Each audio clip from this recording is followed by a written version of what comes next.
Praise the lord, హల్లెలూయా. బాగున్నారా? మరొకసారి దేవుడిచ్చిన అవకాశం బట్టి దేవుని వందనాలు చెల్లిస్తున్నాను. మరి దేవుని వాక్యం వినడానికి ఈరోజు సిద్ధంగా ఉన్నారా?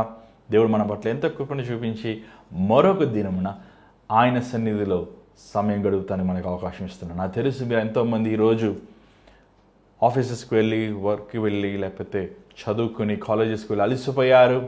ఏమైనప్పటికీ దేవుని వాక్యము మనకి శక్తిని, మనల్ని ఆదరణ, మనకి జయము, విడుదల ఇస్తుంది. మరి ఈరోజు మీరందరూ దయచేసి దేవుని సన్నిధిలో కూర్చోండి. దేవుని మాటలు మనం ధ్యానిద్దాం. మరి అనేక మర్మములు మీకు రోమిలు రాసిన పత్రికలో నుంచి, కొరింథీయులలో ఉన్న ఉత్తరముల నుంచి మీతో పంచుకుంటున్నాను. మరి ఈ కార్యక్రమాలు మీకు మేలుకరంగా ఉన్నాయా? ఇది ఏబిసిడి ఆల్ఫాబెట్ లాంటివి కాదండి. ఈ వాక్యంలో ఉన్న భాగాలు, ఈ వాక్యంలో ఉన్న మర్మములు ఎంతో ఆత్మీయ ఆహారం.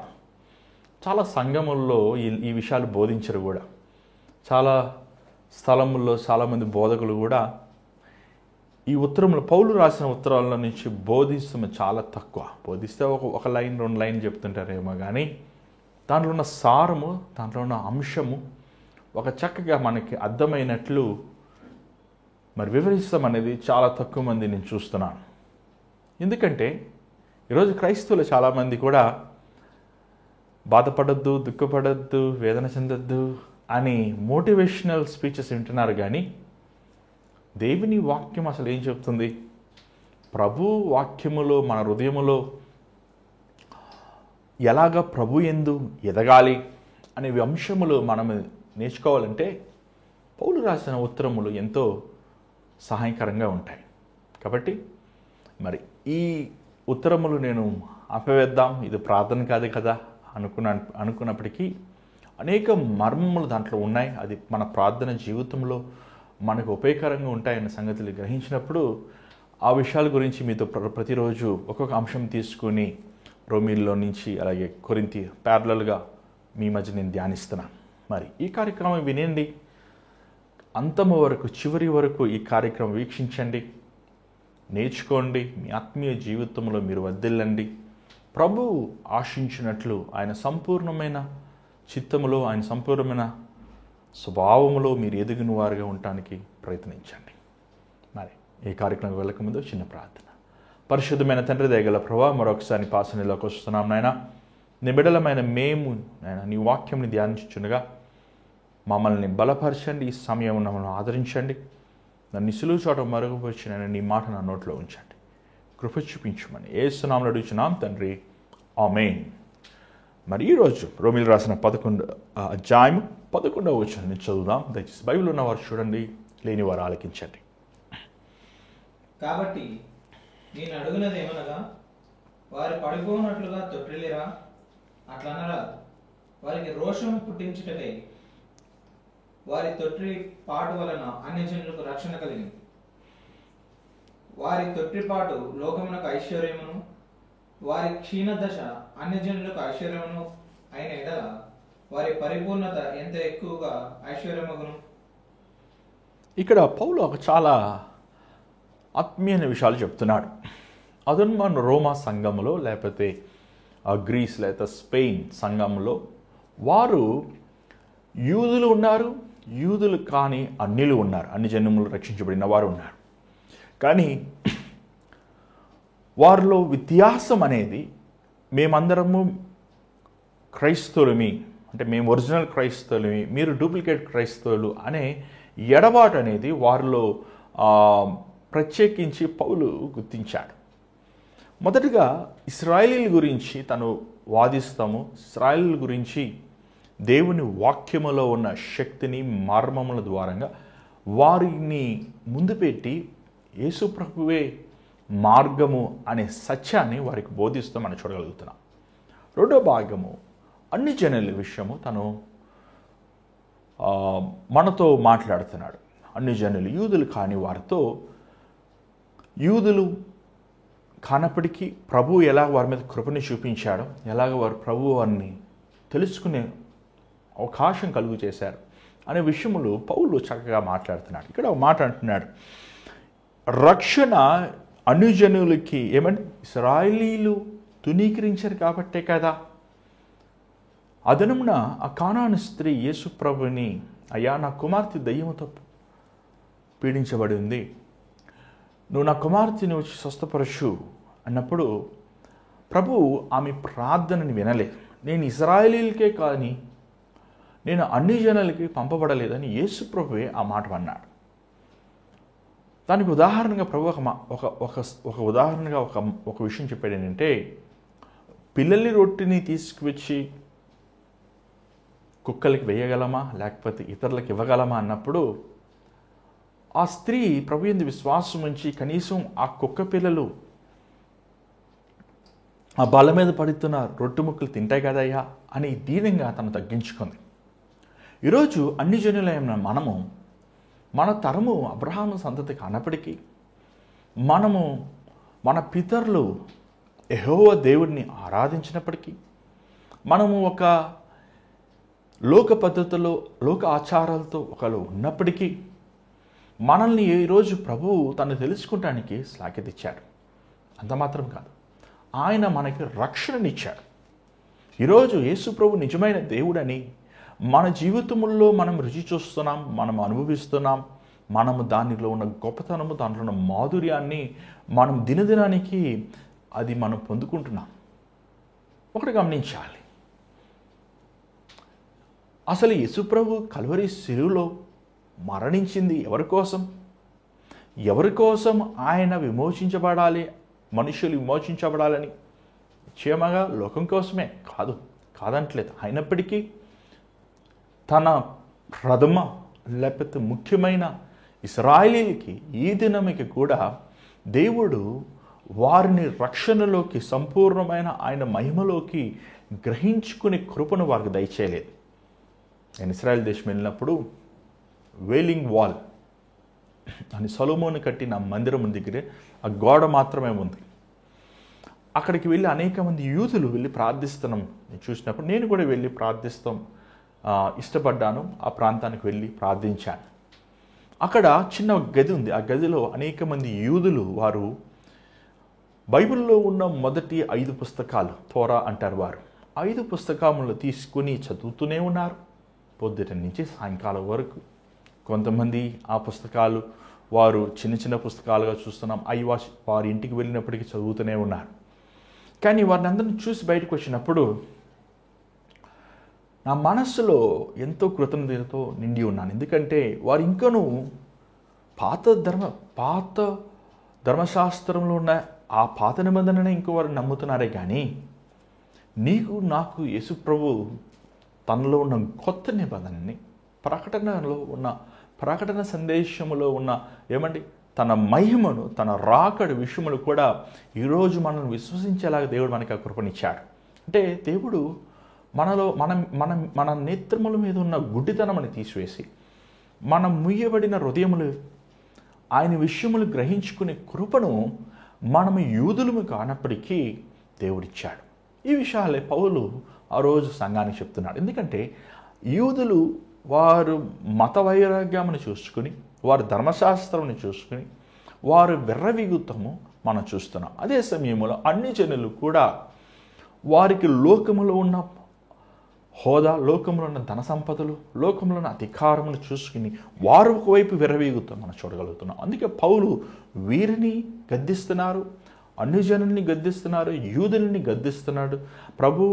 పౌలు దేవుని ఆత్మతో నింపబడి ఎవరికి ఏ మాటలు చెప్పాలో ఆ మాటలు మరి మనం చూసినట్లయితే రోమిల్ రాసిన 9, 10, 11లో మనం చూస్తున్నాం. ముఖ్యంగా 12 కూడా మనము చెప్పచ్చు.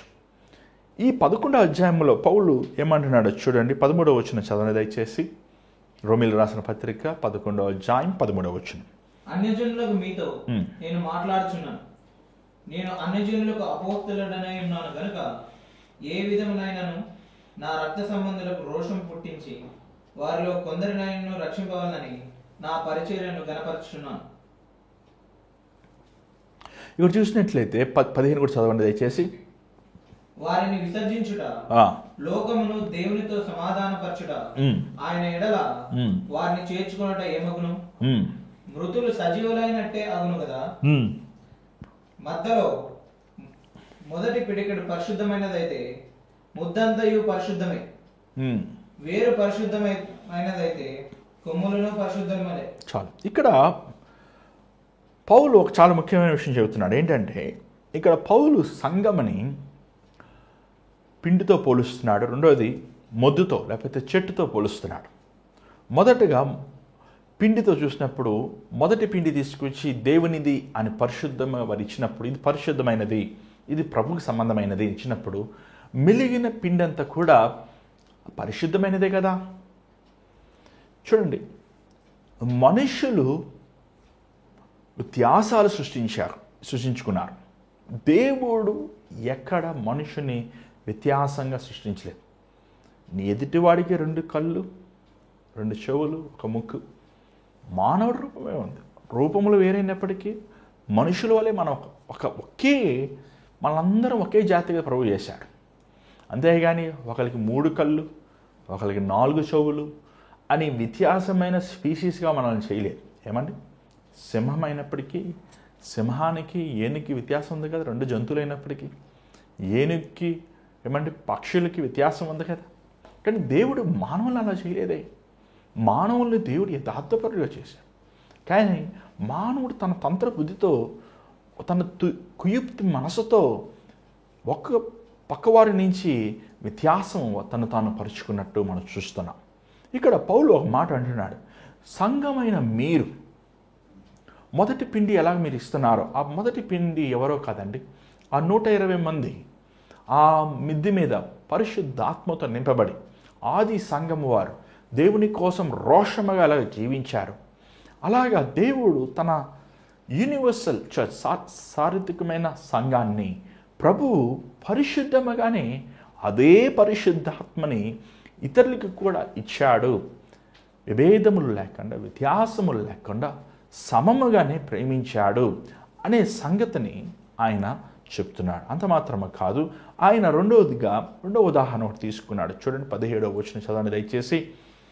అయితే కొమ్మలలో కొన్ని విరిచివేయబడి అడవి ఒలీవ కొమ్మవై ఉన్న నీవు వాటి మధ్యన అంటుకట్టబడి ఒలీవ చెట్టు యొక్క సారవంతమైన వేరులో వాటితో కలిసి పాలు పొందిన యెడల ఆ కొమ్మల పైన నీవు అసహ్యింపకము. నీవు అసహ్యించితివా? వేరు నిన్ను భరించుచున్నది గాని నీవు వేరును భరించుటలేదు. 19 చదవండి. అందుకు నేను అంటుకట్టబడు నిమిత్తము కొమ్మలు విరిచివేయబడినవని నీవు చెప్పుదు. చాలు. ఇక్కడ ఒక చాలా చాలా ఆత్మీయ విషయం చెప్తున్నాడు పౌలు. ఇక్కడ వేరు అంటపడతాము, ఏమండి, కొమ్మలు, చెట్టు అని మనం చూస్తున్నాం. ఒక చెట్టు ఇక్కడ మనుషులని పౌలు గారు మనుషుల్ని ఎలాగా వారిని పోలుస్తున్నాడంటే, ఒలీవ చెట్టులు, అడవి ఒలీవ చెట్టులు. ఒలీవ చెట్టులు అనేవి ఇస్రాయేలీలు యూదుడు, ప్రభు యూద వంశం నుంచి వచ్చిన వాడు. కానీ ఆ ఇస్రాయేలీలు ఏమండి వంశంలో వచ్చిన యూదురైన ప్రభు ఒలీవ చెట్టుగా ఒక సదృశ్యముగా మనం బైబిల్లో చూస్తున్నాం. కానీ ఇతరులు ఒలీవ చెట్లు అని మనం చూస్తున్నాం. ఇతరులు ఒలీవ చెట్లు అంటే అడవి ఒలీవ చెట్లు. ఇది ఒలీవ చెట్లు అయినప్పటికీ ఇది అడవి స్వభావంతో నిండి ఉంది. ఏంటి వ్యత్యాసం అంటే, జాగ్రత్తగా వినండి. ఒలీవ చెట్టులో నాటబడిన ఒలీవ చెట్టులు, దాని విత్తనము ఏమండి, అది ఆ విత్తనాలు ఎందుకు యూజ్ చేస్తారని ఒలీవను, అది మందుగా వాడతారు, లేకపోతే అది నూనెగా వాడతారు. ఆ ఒలీవ చెట్లు ఆకులు కూడా ఒక ఎంతో ఉపయోగకరంగా ఉంటుంది, అది ఆహారం కూడా వాడుతుంటారు. కానీ ఈ అడవి ఒలీవ చెట్లు ఫలాలు చేదుగా ఉన్నాయి. అవి వండుకోవడానికి పనికిరావు, అవి ముద్దుబారిపోయినవి, అవి మొల కంపలతో, అది దేనికి ఆ యజమానుడికి ఉపయోగకరంగా లేనివి.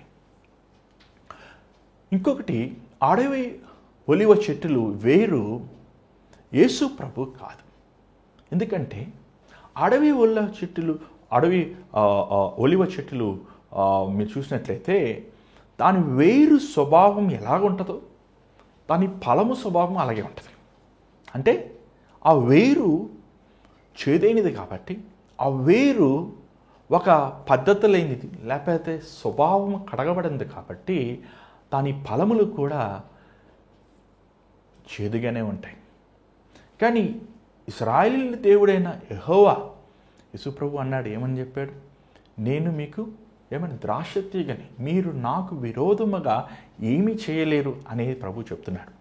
కానీ యేసులో నాటబడిన యేసు అనే వేరులో ఉన్న చెట్టులో ఉన్న ఫలములు తీయగా ఉంటాయి. కానీ ఇక్కడ గమనించాలి, మీరు వెనకాల చూస్తున్నారు ఒలివ చెట్టుని. ఆ ఒలివ కొమ్మలు ఉన్నాయి. ఆ ఒలివకి ఏమని ఆ కొమ్మలు ఫలించిన కొమ్మల్ని ఏం చేశాడంటే యజమానుడు అలాంటి కొమ్మల్ని కత్తిరించి ఏమని ఈ అడవి ఒలివ చెట్టులో ఉన్న కొమ్మని తీసుకొచ్చి ఈ క్రీస్తు అనే చెట్టుకి దాన్ని ఏం చేశారంటే గ్రాఫ్టింగ్ ఏమంటాం మనం తెలుగు, అంటుకడతాం. మీరు ఎప్పుడు చూసారండి? చాలాసార్లు మా నాయనమ్మ గారు చేసేవారు. ఏమంటే rose flower, red rose flower, white rose flower, yellow rose flower అన్నీ తీసుకొచ్చి దాన్ని కట్టేవారు. కట్టి ఒకే చెట్లు అన్ని రంగులు పువ్వులు వచ్చినట్లు చేసేవారు. అంటుకట్టినప్పుడు ఏం చేస్తారంటే మొదటగా ఆ చెట్టు కొమ్మ ఎక్కడైతే ఆ చెట్టు ఎదుగుతలేదో ఆ కొమ్మని విరగొట్టి పడేస్తారు. పడగేసి ఇంకొక చెట్టు కొమ్మని దాన్ని చక్కుతారు. దాంట్లో ఉన్న పాసిని, దాంట్లో ఉన్న ఆ పైన ఏమని దాన్ని రేపివేసి దాన్ని ఒక చక్కగా ఏమండి ఒక పుల్లలాగే ఉంటుంది. అది మొత్తం పుల్ల చెట్టు తీసుకోరు, ఒక బ్రాంచ్. దాన్ని ఈ మంచి చెట్టుతో దాన్ని గ్రాఫ్టింగ్ చేసి దాన్ని వేసి కడతారు. అది ఒక 20 రోజులు ఉంటుందేమో, 30 రోజులు ఉంటుందేమో. కానీ వేరు క్రీస్తు కాబట్టి ఆ చెట్టులో ఫలించిన చెట్టు, విషమైన చెట్టు క్రీస్తు స్వభావముగా క్రీస్తులో నాటబడినగా, ఇంకో మాటలో చెప్పాలంటే అది ఒకసారి ఏమండి అది దాన్ని ఏమంటాం గ్రాఫ్టింగ్ చేసినప్పుడు లేకపోతే అంటుకట్టబడినప్పుడు అది మా వ్యత్యాసం మనం కనిపెట్టలేము, మనకు తెలియదు. ఏమంటే అన్నీ ఒకేలాగా ఉంటాయి. అలాగా మనము యేసులో ఉన్నప్పుడు మనం విశ్వాసము ద్వారా మనము కూడా ఇశ్రాయేలీయులమే, మనము కూడా ఏర్పరిచిన జనాంగమే, మనము కూడా దేవుని కోరుకున్న దేవుని రాజ్యములో ఉండే బిడ్డలమే అనే విషయాన్ని పౌలు ఆ దినమున అన్ని జనులకి మాటలు చెప్తున్నాడు. అంత మాత్రమే కాదు, ఏమంటున్నాడంటే మీరు వారు విర్రకొట్టబడ్డారు. ఏమండి ఆ కొమ్మ ఇరక్కొట్టబడింది అని వారిని చూసి మీరు అపాసించద్దు, లేకపోతే ఎగతాళి చేయొద్దు. అది విరగొట్టబడిందే కాబట్టి నీకు నిరీక్షణ ఉంది. ఇశ్రాయేల్ ప్రజలను చూసి ఇంకా యేసు ప్రభువు నమ్ముకోలేదు, ఇశ్రాయేల్ ప్రజలను చూసి ఇంకా వారికి విమోచన లేదు, ఇశ్రాయేల్ ప్రజలను చూసి ఇంకా వారు ఇంతే అని నువ్వు అపాసించద్దు, అని వారిని ఎగతాళి చేయొద్దు. వారు ఇంకా ప్రభు యందు రాలేదు కాబట్టి ప్రభు సువార్తని ఈరోజు మీకు కలుగు చేశాడు. ఇంకా మీ జీవితంలో ఆశ్చర్యమైన కార్యాలు చేస్తున్నాడు. మీరు అందుకే వారి స్థానములో మీరు అంటుకట్టబడ్డారు, మీరు క్రీస్తులో ఫలిస్తున్నారు అనే విషయాన్ని చక్కగా చెప్తున్నారు. చూడండి 20వ వచనం చదవండి దయచేసి ఒకసారి. 20వ వచనం చదవండి. రోమిలకు రాసిన పత్రిక 11వ అధ్యాయం 20వ వచనం చదవండి. మంచిది, వారు అవిశ్వాసమును బట్టి విరిచివేయబడిరి, నీవైతే విశ్వాసమును బట్టి నిలిచి ఉన్నావు, గర్వింపక భయపడవు. చదవండి. దేవుడు స్వాభావికమైన కొమ్మలను విడిచిపెట్టని ఎడల నిన్ను విడిచిపెట్టడు. ఇక్కడ ఒక చాలా ముఖ్యమైన పాయింట్ చెప్తున్నాను. పౌలు ఏం చెప్తున్నారంటే మీరు విశ్వాసము ద్వారా, దేవుని యందు విశ్వాసము ద్వారా మీరు అంటుకట్టబడ్డారు. దాని నిమిత్తము మీ భక్తి జీవితాన్ని, మీ ప్రవక్తనని, దేవుని యందు మీ బ్రతుకుని మీరు యథార్థంగా కాపాడుకోండి. అంటుకట్టబడ్డాము కాబట్టి దేవుడు వారిని కోరుకునబడిన వారిని వెలేసి మాకు స్థానం ఇచ్చారు, మాకు పరిశుద్ధాత్మ దేవుడు ఇచ్చాడు, మమ్మల్ని ఎక్కువగా ప్రేమిస్తున్నాడు అని విర్రవీగి మీరు దేవుని చిత్తములో జీవించకుండా దేవుని ప్రేమను చులకనగా ఎంచుకుని దేవుని ఇచ్చిన కనికరము, దేవుడిచ్చిన అవకాశాన్ని మీరు నిర్లక్ష్యపరుస్తూ మీ జీవిత యాత్రలో ప్రభువుని మీరు చిన్న చూపు చూస్తున్నారంటే ఏమంటున్నాడో చూడండి. ఆయన దేవుడు ఎలాగా న్యాచురల్ బ్రాంచెస్ తన బిడ్డలైనప్పటికీ, వాగ్దానం ఇచ్చిన ఇశ్రాయేల్ ప్రజలైనప్పటికీ విడిచిపెట్టాడో, మిమ్మల్ని కూడా అలా విడిచిపెడతారు ఎప్పుడైతే మీ దేవుని యందు నుంచి మీ దృష్టి మీరు మళ్లించుకుంటారో అనే సంగతిని బయలుపరుస్తున్నారు. ఎప్పుడైతే మీరు చేదైన ఫలములు ఫలిస్తారో. చూడండి 22వ వచనం చదవండి దయచేసి.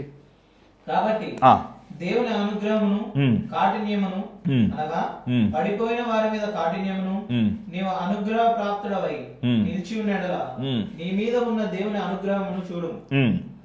అట్లు నిలువని ఎడల నీవును నరికివేయబడదు. వారును తమ అవిశ్వాసంలో నిలవకపోయిన ఎడల అంటుకట్టబడదు. దేవుడు వారిని మరలా అంటుకట్టుటకు శక్తి గలవాడు. ఎట్లనగా నీవు స్వాభావికమైన అడవి ఒలీవ చెట్టు నుండి కోయబడి స్వభావ విరుద్ధముగా మంచి ఒలీవ చెట్టును అంటుకట్టబడిన ఎడల స్వాభావికమైన కొమ్మలకు వారు మరి నిశ్చయముగా తమ సొంత ఒలీవ చెట్టును అంటుకట్టబడిరా. చూడండి, ఇక్కడ ఒక చాలా ముఖ్యమైన పాయింట్ చెప్తున్నా, జాగ్రత్త వినండి. ఇక్కడ పౌలు గారు ఏమంటున్నారంటే దేవుడు 2 విషయములు కలిగి ఉన్నాడు. ఒకటి కనికరం చూపించేవాడు, రెండవది క్రమశిక్షణ కలిగిన వాడు. చూడండి, ఈరోజు చాలామందికి మనం దేవుడు అంటే ప్రేమిస్తున్నాడు, దేవుడు అంటే దయ చూపిస్తున్నాడు, దేవుడు కనికరిస్తున్నాడు, దేవుడు అంటే ఎంతో కృప చూపిస్తున్నాడు మనకు అలవాటు అయిపోయింది. ఓకే, ఆబ్వియస్లీ ఆయన గుణం, బట్ ఆయన చాలా క్రమశిక్షణ దేవుడు. ఆయన తప్పు చేసిన వాడిని శిక్షించకుండా మానడు.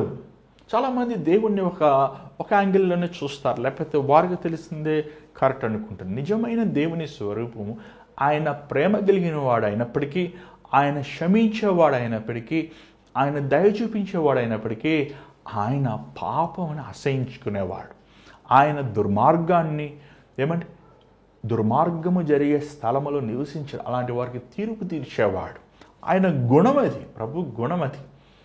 ఆయన దీనిని ఎంత కృప చూపించేవాడు, గర్విష్ఠుల్ని తొలగించేవాడు. మీరు ఎందుకు ఇశ్రాయేలు ప్రజలు మీరు చూసినట్లయితే వారు యేసు ప్రభు బోధను విసర్జించారు, యేసు ప్రభు సిలువను అపహాసించారు, యేసు ప్రభు శిష్యులు చెప్పిన మాటల్ని ఎగతాళుతో లేకపోతే వారిని హింసిస్తూ వారితో వాదించలేక చివరికి వారు చేసే తప్పని తెలిసినప్పుడు వారిని కొట్టి వారు అవమానపరిచింది మనం చూస్తున్నాం. ఇక్కడ పౌలుతో ఒక మాట అంటున్నారు, వారు అలాగ ప్రవర్తించారు కాబట్టే దేవుడు అన్యజనులైన మిమ్మల్ని విలువైన స్థానముల్లో దేవుడు ఇచ్చి ఉన్నాడు. ఏంటి విలువైన స్థానం? ఏ స్థానం దేవుడు మనకి ఇచ్చాడు? చూడండి, ఈ లోకంలో ఎంతమంది ఉన్నారు, కానీ ఈరోజు ఎంతమంది యేసుప్రభు నమ్ముకున్న వారు ఉన్నారు, ఎంతమంది యేసుప్రభుకి ప్రార్థించేవారు ఉన్నారు, ఎంతమంది యథార్థముగా యేసుప్రభు ఆజ్ఞల ప్రకారము ఆయన కట్టడల ప్రకారము జీవించేవారు ఉన్నారు. చాలా కొద్దిమంది మాత్రమే ఆయన వాక్యానుసారంగా జీవిస్తున్నారు. అందరూ కాదు కదా. అలాంటప్పుడు దేవుడు నీకు నాకు ఆ కృప ఇచ్చాడు కదా. ఆయన వాక్యముని ప్రకారము మన జీవితాన్ని సరిచేసుకుంటూ ఆయన వైపు దృష్టి ఉంచడానికి దేవుడు మనకి అవకాశం ఇచ్చాడు కదా. మన పితరులు యూదులు కానప్పటికీ, మనం యూదుల వంశం నుంచి రానప్పటికీ దేవుడు అడవిలో ఉన్న ఆ ఒలివ చెట్టు కొమ్మలకి ఎలాగ అర్హత ఇచ్చాడో ఈరోజు నీకు నాకు అర్హత ఇచ్చాడు కదా. అది కేవలము దేవుని కనికరం. అర్హత లేని మనల్ని, యోగ్యత లేని మనకి ఎలాంటి విధమైన ఆయన ధర్మశాస్త్రంను పట్టుకొని ఆయన వాక్యమును పట్టుకొని చదువుతానికి కూడా యోగ్యత లేని మనల్ని దేవుడు తన బిడ్డలుగా ఈరోజు మనకి యోగ్యతనిచ్చాడు. తనలో నిలిచి ఉండేవారుగా దేవునిలో ఉన్న ఆత్మ, పరిశుద్ధాత్మతో ఈరోజు మనల్ని నింపి ఉన్నాడు. అది దేవుడు కేవలము ఆయన కనికరమ ద్వారా. అదేలాగా దేవుడు క్రమశిక్షణతో వారు ఫలించలేదు కాబట్టి యెషయా గ్రంథం 63వ అధ్యాయం 10వ వచనం మనం చూసినట్లు వారు పరిశుద్ధాత్మకు విరోధముగా వారు తిరగబడ్డారు కాబట్టి, దేవుని ఆత్మను వారు విసర్జించారు కాబట్టి దేవుడు వారిని నరికివేశాడు. ఆ కొమ్మను నరికివేశాడు. కానీ ఈ మాటలు విని అక్కడున్న ఆ అన్ని జనులు, ఆహా మేమే కదా బెస్ట్, దేవుడు మమ్మల్ని కదా ప్రేమించారని వారు ఆనందపడే సమయంలో పౌలు ఒక మాట అన్నాడు, అయ్యా దేవుడికి అసాధ్యమైనది ఏదన్నా ఉందా? దేవునికి అసాధ్యమైనది ఏదీ లేదు కదా అంటూ ఏమన్నాడు చూడండి. 24వ వచనంలో ఏమన్నాడు చూసినట్లయితే, ఎలాగా ఏమండి మీరు ఆ అడవి జాతి ఒలివ చెట్లని నరికివేయబడి మీరు ఎలాగా క్రీస్తు అనే వేరు చెట్టులో మీరు ముడివేయబడ్డారో అలాగనే క్రీస్తు వారిని మరలా పునరుద్ధరణ చేస్తాడు, వారికి మారు మనసు కలుగు చేస్తారు. వారు ఒకవేళ ఆ ఎముక లేకపోతే ఆ మొక్క అది ఎండిపోయినప్పటికీ దానిని మరలా దేవుడు చెట్టుగా నాటుతాడని చెప్తాడు. ఇది ఒక ప్రవచన రీతిగా పౌలు ఈ మాటలు చెప్తున్నాడు. మనం ఎహెజ్కేలు 37వ అధ్యాయం మనం చూస్తున్నాం.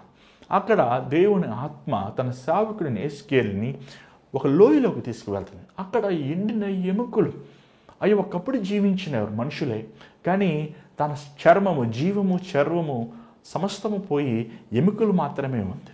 కానీ మనం చూసినట్లయితే ఆ దేవుని ఆత్మ ఎహెజ్కేలుని అడుగుతుంది, ఈ ఎండిన ఎముకలు జీవింపగలవా? ఎహెజ్కేలు అంటాడు, ప్రభువా నాకేం తెలుసు, సమస్తము నీకు తెలుసు అంటాడు. అసలు ఎండిన ఎముకలు జీవిస్తాయండి? ఏమంటే ఒక వ్యక్తి చచ్చిపోయాడు, ఆ వ్యక్తికి చర్మం పోయింది, ఆ ఆర్గన్స్ అన్నీ పోయినాయి, ఆ వ్యక్తి ఇంకా స్కెలిటన్ మాత్రమే ఉంది. ఆ స్కెలిటన్ వ్యక్తి మరలా జీవిస్తాడా? అసాధ్యం. కానీ ఎహెజ్కేలు ఏమంటాడు చెప్పండి, నాకేం తెలుసు తండ్రి, సమస్తము నీకు తెలుసాయా. చాలా ఉన్నతమైన మాట చెప్పాడు. ఎందుకంటే ఎహెజ్కేలు దేవుని మహిమను చూశాడు. ఎహెజ్కేలు 1వ అధ్యాయం చదివినట్లయితే మీకు అర్థమవుతుంది. ఆ కేరేబు నది దగ్గర ఎహెజ్కేలు దేవుని గొప్పతనాన్ని చూశాడు. దాని తర్వాత మీ అధ్యాయం చదవచ్చు.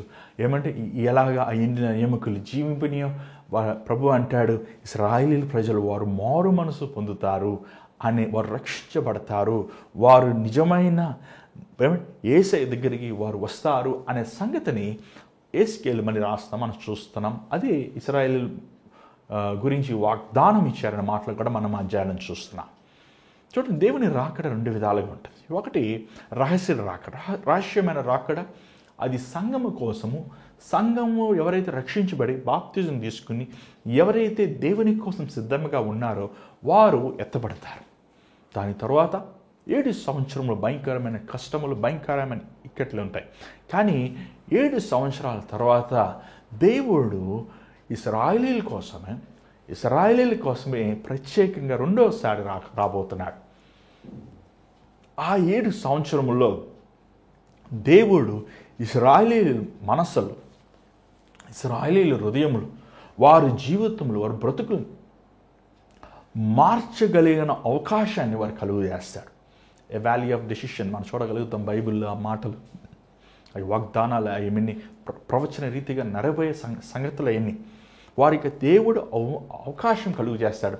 ఆ అవకాశంలో అనేక మంది అబ్రహాముకి వాగ్దానం చేసిన ప్రకారము దేవుడు తన సంతతిని, తన జనముని ఆయన రక్షిస్తాడు, వారు విమోచించబడతారు అనే సంగతిని మనం చూస్తున్నాం.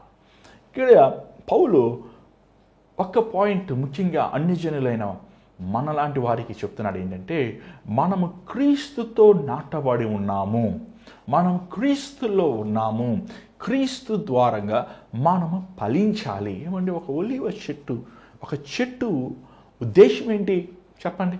ఒక చెట్టు ఫలములే ఫలించకపోతే ఆ చెట్టు వల్ల ఏం ప్రయోజనం? ఆ యజమానుడికి ఏం ఉపయోగం ఉంది? చూడండి, దేవుడు ఈరోజు నిన్ను నన్ను సృష్టించిన కారణం ఏంటంటే మనము ఫలించాలి. ఫలిస్తామంటే 6 అడుగులు ఎత్తు ఎదుగుతాము, లేకపోతే 100 కేజీలు అడ్డంగా పెరుగుతాము కాదు. కానీ లేకపోతే ఏదో ఈ లోకరీతైన సంపదలు, లోకరీతైన చదువులు మనం చదువుకుని ఏదో లోకరీతైన ఆస్తులు పొందుకుంటూ అది ఆ ఫలించిన గురించి దేవుడు మాట్లాడతలేదు. దేవుడు మాట్లాడేది ఆత్మ ఫలములు. నువ్వు పరిశుద్ధాత్మ దేవుని అడిగావు, పరిశుద్ధాత్మతో నింపని అడిగావు, నువ్వు పరిశుద్ధాత్మతో నింపబడ్డావు. దేవుడు నీలో ఉండి నీ జీవిత యాత్రని నడిపిస్తున్నాడు. మరి మనం క్రీస్తు స్వారూపంలో దిద్దబడుతున్నామా? వేరు క్రీస్తు అయినప్పుడు ఆ ఫలము కూడా క్రీస్తు స్వభావంతో నిండి ఉంటుంది. ఏంటి క్రీస్తు స్వభావం? ప్రేమ, సంతోషము, సమాధానము, దీర్ఘశాంతము, ఆశా నిగ్రహము, దయాళత్వము, ఏమంటే క్రీస్తు స్వభావం కలిగి మనం జీవించాలి అనే ముఖ్యమైన ఆత్మీయ విషయములు పౌలు అదినమనున్న ఆ రోమా సంఘానికి బోధిస్తున్నట్లు మనం చూడగలుగుతున్నాం. నిజంగా అండి, ఈ ఉత్తరములు నేను మొదట చదివినప్పుడు నాకు అంత పెద్దగా నాకేమో మామూలుగా చదువుకుంటాం కదా, అలా చదువుకున్నాం అంతేగాని ఇంత మర్మం ఉంటుందా? రాసిన ఒక 10 అధ్యాయ 10 వచనముల్లో ఎంతో ఆత్మీయమైన విషయాలు పౌలు సంఘానికి రాసి, అయ్యా మీరు క్రీస్తులా ఉండాలి, మీరు అన్ని జనులు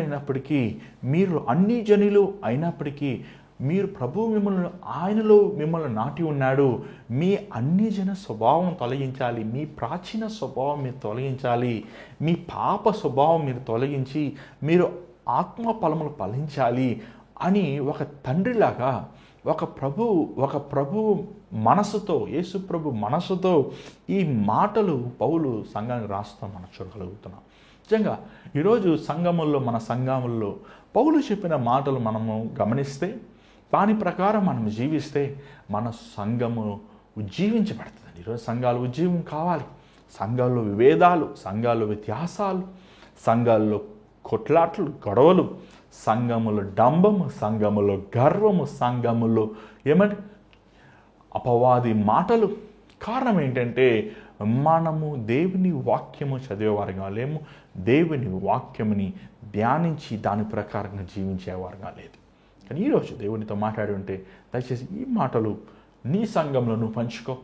నీ సంఘములో నువ్వు ఫలించేవాడు ఉన్నప్పుడు, నీ ఫలములు చూసి అనేక మంది ఆకర్షించబడినప్పుడు వారికి కూడా క్రీస్తు అనే వేరు మీద ఫలించాలి అనే సంగతిని వాళ్ళకి ప్రకటించు.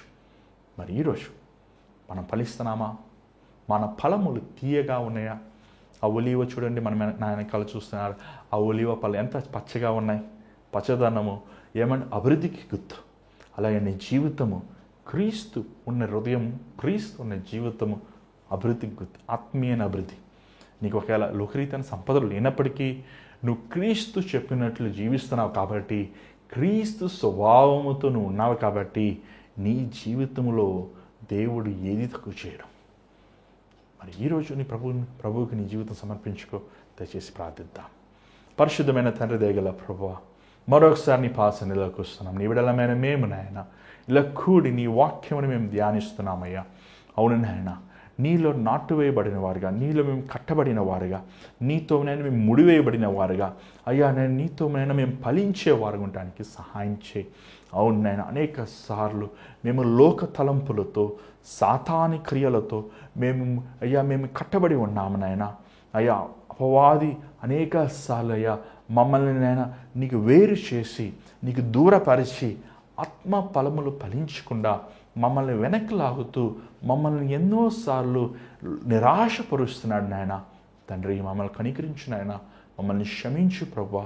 మాలో ఉన్న దుర్మార్గమైన స్థితి నువ్వు ఎరిగిన వాడివి, మాలో ఉన్న కపటము నువ్వు ఎరిగిన వాడివి, మాలో ఉన్న స్వభావము నువ్వు ఎరిగిన వాడివి అయ్యా. మాలో ఉన్న ఆ అడవి స్వభావము, అడవి గుణాలు, సాతాను గుణాలు తీసివేసి దేవా, నీ పవిత్రతలో, నీలో ఉన్న పరిశుద్ధమైన స్వభావం, నీలో ఉన్న ప్రేమ, నీలో ఉన్న సహనము, నీలో ఉన్న ఓర్పు మాకు దయచేయనైనా.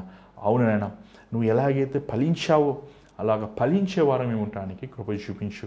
ఈ వాక్యం ఇంటినండి బిడ్డలతో నువ్వు మాట్లాడినైనా, వారి హృదయంలో ఉన్న స్థితిని వారికి బయటపెట్టినైనా, వారి జీవిత యాత్రలో వారు నీ స్వభావం కలిగి ఎలాగైతేనైనా వారు పరిశుద్ధాత్మ ద్వారా నింపబడి ఉన్నారో అలాగే ఆ పరిశుద్ధాత్మ ద్వారంగా ఆత్మ ఫలములు ఫలిస్తూ వారు అనేక మందికి సువాసనగా వారి జీవితం ఉండడానికి సహాయం చేయమని ఇంతవరకు నీ కృపను చూపించినందుకు వందనములు. యేసునామములో అడుగుచున్నాం తండ్రి, ఆమేన్. మరి ఈరోజు ఈ కార్యక్రమంలో మీరు దీవించుకోండి, మాకు తెలియపరచండి. మరి దేవుడి మీతో మాట్లాడండి. మీ ప్రార్థన అవసరతలు ఏమంటే మా స్క్రీన్ మీద కనబడటానికి మీరు వాయిస్ మెయిల్ పంపించండి, మీ మెసేజ్ రికార్డ్ చేసి పంపించండి, లేకపోతే కాల్ చేయండి, లేకపోతే మెసేజ్ పెట్టండి. మీకోసం మేము ప్రార్థన చేస్తున్నాం. మరి ఎవరైనా సరే ఈ పరిచర్య ద్వారా దీవించబడి ఈ పరిచర్య నిమిత్తం మీరు ఒక ప్రత్యేకమైన కానుక పంపించాలని ఆశిస్తే మరి స్క్రీన్ మీద కనబడుతున్నాం ఆ Google pay number, PhonePe number, లేకపోతే అకౌంట్ నెంబర్ మీ వివరాలను పంపించవచ్చు. దేవుని పరిచయాల్లో మేము వాడటానికి ఇష్టపడుతున్నాం. మరి దేవుని చిత్తమైతే మళ్ళీ రేపు కలుసుకుందాం. అంతవరకు God bless you. Take care.